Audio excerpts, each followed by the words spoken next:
When you can't make them see the light, make them feel the heat. We can't help everyone, but everyone can help someone. My philosophy of life is that if we make up our mind what we are going to make of our lives, then work hard toward that goal, we never lose. Somehow we win out. There are no great limits to growth because there are no limits of human intelligence, imagination, and wonder. Surround yourself with the best people you can find, delegate authority, and don't interfere as long as the policy you've decided upon is being carried out.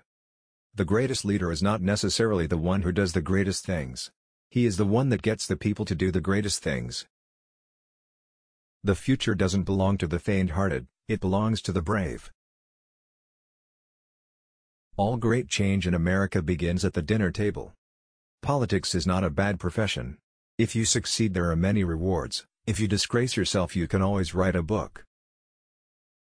Above all, we must realize that no arsenal, or no weapon in the arsenals of the world, is so formidable as the will and moral courage of free men and women. It is a weapon our adversaries in today's world do not have. Freedom is never more than one generation away from extinction. We didn't pass it to our children in the bloodstream. It must be fought for, protected, and handed on for them to do the same, or one day we will spend our sunset years telling our children and our children's children what it was once like in the United States where men were free. To sit back hoping that someday, someway, someone will make things right is to go on feeding the crocodile, hoping he will eat you last, but eat you he will. I call upon the scientific community in our country, those who gave us nuclear weapons, to turn their great talents now to the cause of mankind and world peace, to give us the means of rendering these nuclear weapons impotent and obsolete. Let us be sure that those who come after will say of us in our time, that in our time we did everything that could be done. We finished the race, we kept them free, we kept the faith.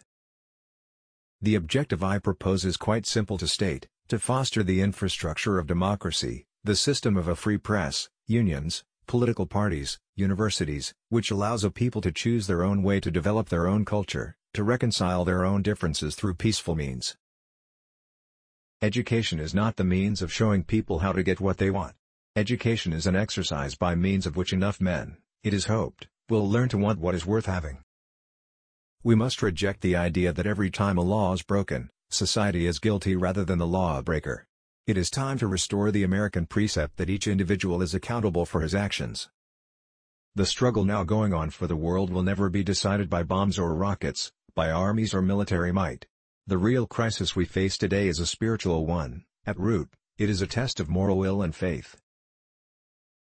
I learned that hard work is an essential part of life, that by and large, you don't get something for nothing, and that America was a place that offered unlimited opportunity to those who did work hard.